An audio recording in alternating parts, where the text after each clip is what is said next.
Editor at the Globe, and we have a great panel. We're going to be talking about beyond plastic. So we have here with us Sarah Healy, who's the Zero Waste Manager at Boston University, Julia Rinn Piper, who's the CEO of Clover. We have Paloma Gonzalez Rojas, who's the founder and CEO of Atacama Biomaterials, and Sean Grundy, who's the co-founder and CEO of Bevy. So let's start. And if you want to ask them any questions, use the QR code and we will try our best to get to your questions.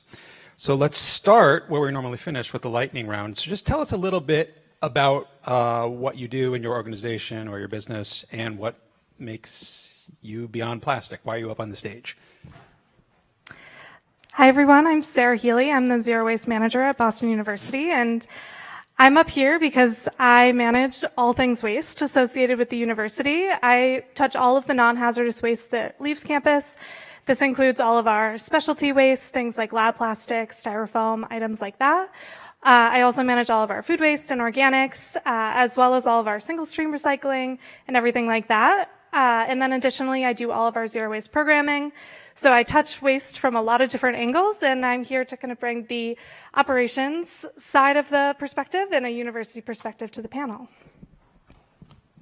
Hi, everyone. My name is Julia. I'm the CEO at Clover. First of all, thank you to Jason for putting on this panel and for the Globe and BA for hosting. Clover, for those of you who don't know it, is a sustainable food company based in Boston. We have 12 brick and mortar restaurants. My job is obviously to go around to all those restaurants and quality test all the food, so that's wonderful. And in those restaurants, we have 100% compostable packaging. Clover was the first Massachusetts food service company to have compostable packaging, and we're very proud to have stayed true to that part of our mission of reducing the carbon footprint of the, well, first New England and hopefully eventually American food system. Well, I love Clover. And my name is Dr. Paloma Gonzalez Rojas. I am co-founder and CEO of Atacama Biomaterials. We are an MIT spin-out doing safe, cost-effective biomaterials for packaging and powered by robotics and AI. We're focusing right now in flexibles, and we're really happy to be here. And I love it. Hi, everyone. I'm Sean Grundy. I'm co-founder of Bevy. We make smart water coolers that purify tap water and offer sparkling, flavored, and functional water on demand.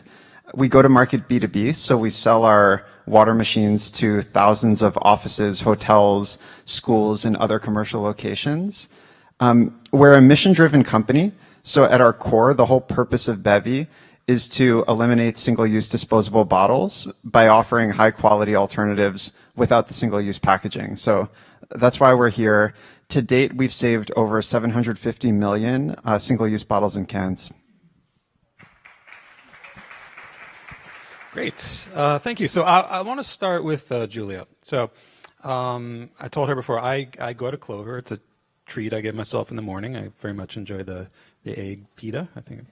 And every time I go in there, I think, wow, like this seems so easy. Why aren't more companies doing this to make everything compostable? Is it a money saver or money loser for you guys? Thank you so much for saying that we make it look easy. Compostable packaging is something that's really important for us, which is why we have it, across the whole company. That being said, we do pay out of pocket 60 to 70% more per item that is a compostable item that then we hand to the consumer. And then we have compostable packaging pickup from our locations, which costs 4 times as much as trash or most recycling pickup from locations. So overall, it is a higher cost to the company, and something that we grapple with from a business perspective all the time is, do we eat that cost in our margin or do we pass it on to the consumer? And that actually is the hard part. It's very easy to, say that this is something that's important for our mission, so we want to do it and we want to be very public about doing it and stating it as a value that we think, other companies should follow. But the business decision is always hard. Sean, similar question to you, and I was going to ask, are there other economic benefits that come with it? I mean, are people buying your products more so because of what it stands for? I would say that the vast majority of customers for Bevy don't get our product because of the environmental impact. The impact never hurts. Like, often we'll actually get a foot in the door of a company due to someone who works there just being passionate about wanting to get rid of all of the aluminum cans that are being wasted or all of the single-use plastic water bottles that are being wasted. But ultimately, the decision for a company to get Bevy comes down to economics. And what people are usually looking for is to save the time that would otherwise have to be spent restocking refrigerators and save the money on single-use bottles. And I'd say kind of like our business model in a nutshell is to undercut bottled beverages on price. Like by getting rid of the shipping of water, it's very expensive to transport like full heavy water bottles. And by getting rid of the cost of the packaging, we can offer exactly the same drink, or in many cases, a better drink at a reduced price. So, Sarah, you work here at a university, and part of the mission, well, the entire mission is to educate people, but part of the mission of what you do is also to teach people how to live sustainably as they go through their lives. So tell us about that and how that can benefit companies. So here at the university, although I'm part of the operations and our goal is to work towards having sustainable operations, our ultimate goal as a university is to educate our students and make them good societal patrons when they leave here. So one of the things that I really work on with the students is how do we think critically about some of the things that they see when it comes to sustainability, and how do they work through some of those challenges like Julia was talking about? How do you understand the business case? How do you understand what materials are out there? So I don't know if this is where you were going, but we do have a little sample of what we do here. So we, unlike Julia, we have opted for reusables for most of our takeout locations. It's a little bit easier for us since we're a closed campus. But our students are able to choose to get a reusable when they order from our takeout locations. And with that, we have seen a significant increase in the amount of people using these. We've seen more than, I'm going to double check my notes, more than 361,000 of these containers used, and more than 420,000 reusables used in the dining halls, with people choosing reusables instead of disposables. And for us, that's really one of the things that we've been working towards. How can we get the students to change behavior and to work on more sustainable behaviors before they leave? It's admirable, but might be difficult, I think, for a company with many locations use a closed loop model like that. So Paloma, a company comes to you and they say, hey, we really believe in this cause. We want to reduce our plastic waste. We also don't want to spend too much money. What can you offer them? Well, for us in Atacama, it's very important that sustainability doesn't eat your margins. So we know that across markets, there is variability in the margins that you can get for products. But we know that packaging is close to 3% of the cost, and that we have to do products that are competitive with the solutions that are available in the market. So for that, we use AI to tailor the properties, and one of the most important properties to tailor is cost. We do techno-economic analysis, and we do automation, all so we can lower the price for you. So Julia, coming back to you, you were saying, it costs money. You have to decide, do I pass it along to the consumer or do you eat it? How do you do that as a CEO, saying or why do you do that? We're just going to spend more money when we know we could just have throwaway plastic and save money. Why do you make that decision? So actually, similar to Sean and your work at Bevy, our thesis for Clover is that we can actually outcompete other fast food models on the market. One, on actually the experience for the consumer, like the taste of the product, the fact that it's 80% by weight of what actually is on the menu any day is literally locally sourced within like 4 to 6 hours driving distance from Boston. That is like a completely new model that no one else is doing, and it makes the food more delicious. So, hopefully you can actually be excited to come and eat with us. That being said, we can actually have lower cost on the food because we're 100% vegetarian. Meat is very expensive, even when purchased, in very large volumes for, multinational chains. It's very expensive. So we actually have a really competitive cost of goods on our food side. So we actually have built into this model like a little bit of extra wiggle room on the packaging costs in order to engage with, compostables right now. So the actual price point that consumer sees is, at market or below to other items in other, other competitors in the market. But a larger percentage of it is the packaging costs. And from a business standpoint, this is kind of going back to not only the brand and brand perception and how you signal what you want your company to be doing in the world and why you want people to be engaging with you, but also comes back to the mission. While serving vegetarian food is kind of the primary approach to the mission of our company, ultimately it's about decreasing the carbon footprint in the food system. And packaging for all fast food and fast casual companies, especially now with the rise of third-party delivery, packaging is a huge concern. It's something that is not going to go away. And, whether it's reusables or whether it's actually, durable and cost-effective single-use packaging, this is something that, we have to engage with, and we're always kind of evaluating what we're going to be sourcing for that. Question for all of you. I'm sure you've done plenty of marketing about how your students or your clients or your patrons feel about this. I lived in Ann Arbor for a little while, and if anyone's been to Ann Arbor, they know Zingerman's, and it's a much beloved deli, and it's very expensive. And they have a sign up there that said, we charge more because we pay our employees a livable wage, et cetera, and people will pay more. Maybe this is unique in a place like Ann Arbor, but what does your marketing tell you? Are people, are they buying into what you're doing? Sarah, are the students, saying, great, let's do it? Yeah, so in our reusable program, we've seen 90% participation in it from our student union locations, which is like 8 different food concept types. So we're seeing that people want it. I think that one of the things that we really worked on from what our Choose to Reuse program looked like historically, pre-COVID, to what it looks like now, is that before you couldn't order through an app like Grubhub or something like that. And right now, our program is fully integrated into Grubhub. So you're able to order ahead and still get it, which was for us one of the things that made the biggest difference in being able to get high levels of participation and high levels of returns on the containers. So through Grubhub, they get notifications about the containers getting returned so that they actually get them back in time. And I think that those things were something that was really impactful in ensuring that we had participation in that program. You guys have any thoughts on that? Sean?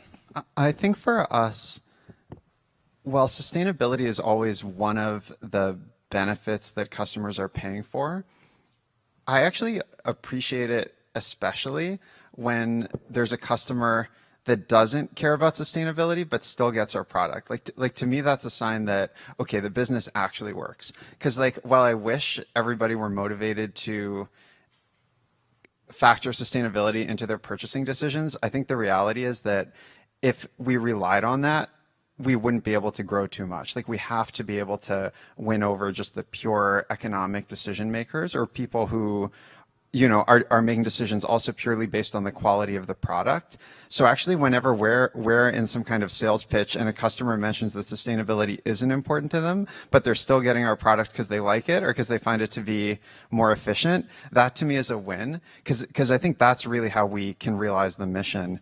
And I hope you don't mind, I have a Clover story that's similar to this. I used to go, when Clover was primarily a food truck company, I used to go to the food truck at MIT with my co-founder Frank, and one of the classic Clover dishes was the chickpea fritter. And for 6 months, he would go and order the chicken fritter.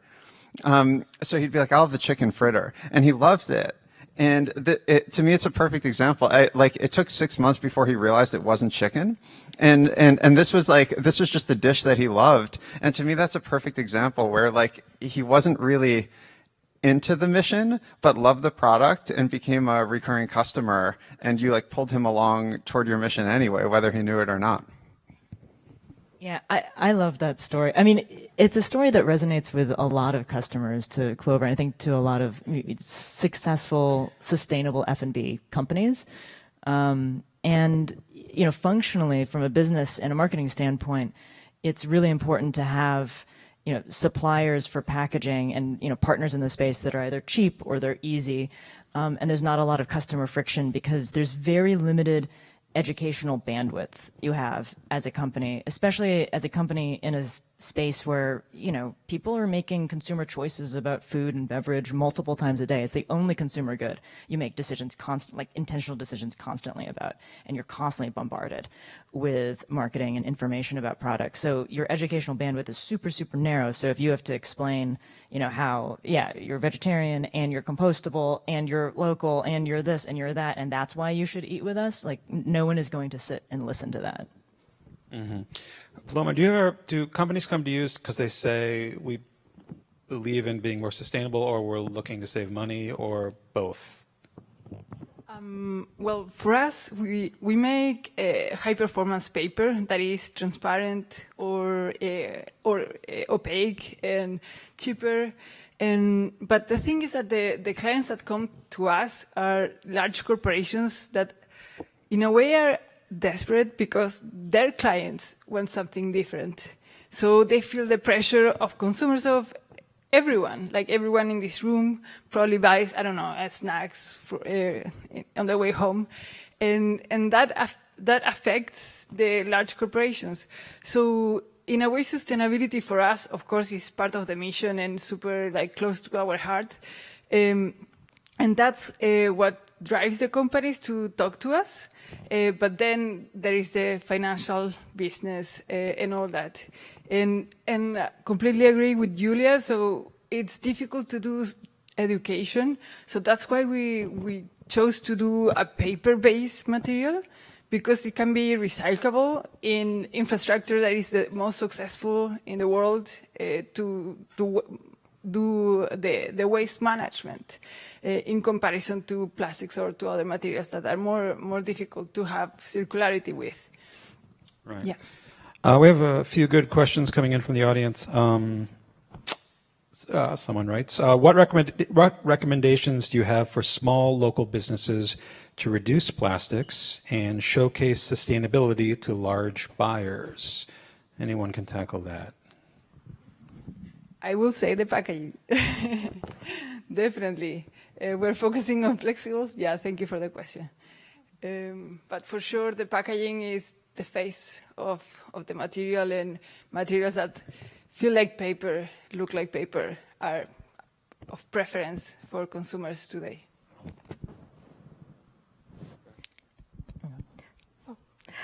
I was going to say, looking at your entire supply chain, so a lot of times when we think about plastic or waste, we're only looking at what happens to it when we get to the bin. Looking upstream at where you can reduce, redesign, and things like that are the highest priority in the waste hierarchy, and they're often something that gets overlooked. They're an area where there's a lot of impact available, and if we can design out waste, that's the ultimate goal of what we're doing. So I think in looking at your operations within your business, how can you reduce packaging from deliveries, or how can you look at your menu and see if there's any opportunity to package things differently so that you're using less plastic or things like that. So, yeah, I'll just kind of piggyback on that. I agree that practically the easiest thing is just try to use fewer materials, and then you can try to optimize which materials you're using when you have to. But as an example, we wrap all of our sandwiches, whether you're eating them in the store or to go, in one sheet of compostable paper packaging. And we had an option to brand it recently. We rebranded this past year. It's, really exciting brand rollout. And we were like, oh, this new kind of like imprint looks super, super cool. It's really flashy, all this stuff.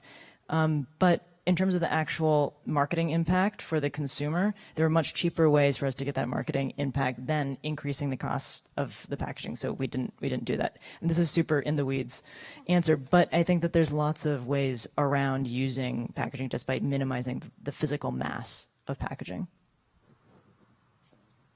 I could obviously plug Bevy as a way to reduce waste in the office, but I think my real more generic advice would be to just try to start small. Like if you're a small business, you probably have a lot of other priorities and can't slip on maybe a couple of key goals, like whether that's revenue or profitability. So picking like a small, simple goal to start and then expanding from there over time, I think would be good advice. Like trying to do too much on sustainability can then end up leading to like giving up and achieving no sustainability goals. I have one more thought kind of off of that. It's the last thing is doing your research to ensure that you're making the right sustainable choice, making sure the packaging you're using is actually certified compostable and not something that is actually a greenwashing material.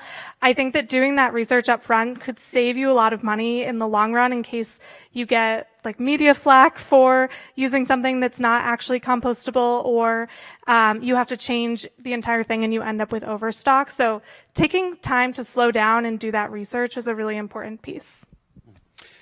I remember I was doing a story about, 15 years ago, and I was with the sustainability officer with Pepsi. I was in Arizona, and he was saying, they'll keep paying my salary as long as I save the company money. And at the time, there was a lot of low-hanging fruit. It was still fairly new, just things that would not blow your mind, like putting up solar panels.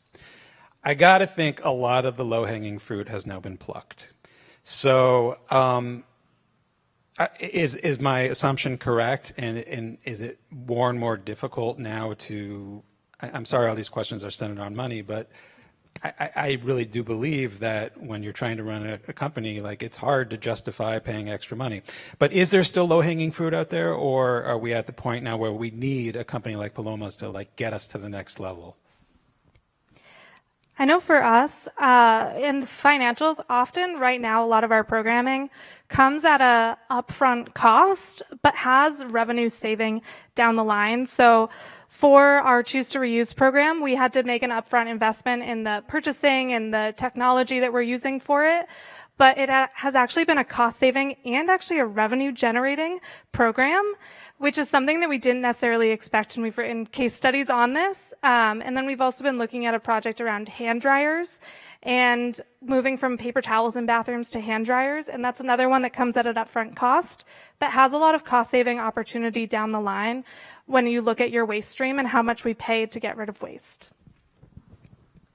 I completely agree with that.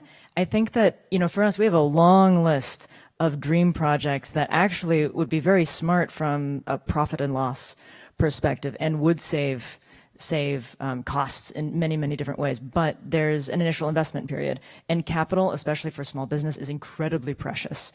So there's a lot of stuff that we could do that would make sense from a value and a cost standpoint and might actually improve the experience for the customer, but actually getting dollars in the door in a short period of time to spend it very quickly and to spend it on that versus anything else like professional development or redoing the floor or, lots and lots of other things, is really a challenge. It can be addressed by subsidies, of course, which is a completely different conversation. And there should be public investment in the private sector to make some of these changes that are really high returns. But that's probably one of the biggest challenges. Okay. Well, for us, we're attacking flexible packaging, and it's the most cost-effective packaging that is available right now. And we know from the start that we had to do a product that matches the price of plastics or transfer savings to our client. So it is completely about reducing cost in every possible way for us. So we do techno-economic analysis. We did it with the unit economics of an operating paper mill in the Northeast. We know that these materials are compostable. We did the test at MIT Labs and also got the certifications at California, in California, which is the tightest certification for compostability. But all of that comes down to serving our clients and managing to scale this at the right cost. Yeah, I think there's still a lot of low-hanging fruit out there, in part due to just the nonstop innovation in this field. Like companies like Paloma, it's a lot of obviously very hard work for her team, but that then creates what could be like an easy switch and low-hanging fruit for other companies. And I do think a big bottleneck here is just time and kind of like OpEx or time, in the sense that all these projects, in addition to needing capital, do take, there's real opportunity cost. Like somebody has to choose this as their project to focus on this quarter or this year. And that always is a big challenge because companies may not have the necessary cash or the necessary willingness to take the financial hit to staff up for projects like this. So similar to Julia, like we have a whole list of projects we want to take on, some that have honestly been on our list for couple of years, and we just haven't yet been able to put a person on them. Yeah. So we are quickly running out of time, and we have Senator Markey waiting in the wings. So I just want to ask you, just take a second and reflect on this, and if you give like a 10-second answer for people in the room, is there something that you've learned that you did wrong that you can share and give advice, like, this is what, if I was doing it now, this is what I would not have done with your work toward sustainability, going beyond plastics?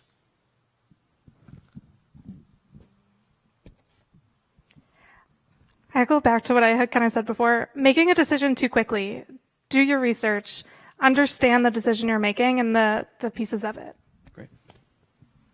I think I do most things wrong compared to what I would do, once I do them. But I think we went through a period where we really thought about moving away from compostables. Because of the cost, and we didn't. And, I think that we should have just maybe not even done that analysis, just committed to it and trusted the customer. It's a lot about trusting the customer. Good advice. For me, it's related to what Sean mentioned, is that it's really hard to make a whole deal about everything. So sustainability cannot be something so exhausting. So I really like the idea that when anyone that doesn't even care about sustainability will buy this, it will contribute to the environment, to the world, and to the safety of our health. So I like that don't try to make it a big deal, I think. Sean, you got a 10-second pearl of wisdom? Yeah, it's hard to only pick one mistake, but I think what I would do differently moving forward is just make caring about the mission more front and center in recruiting. There have been times in the past when we've been under pressure to recruit and grow quickly and kind of deprioritize that as a criteria. Great. Well, thank you all. 30 minutes goes by quick, so we'll have to do something more in depth in the Globe at some point. But thank you all, and thank you all for listening.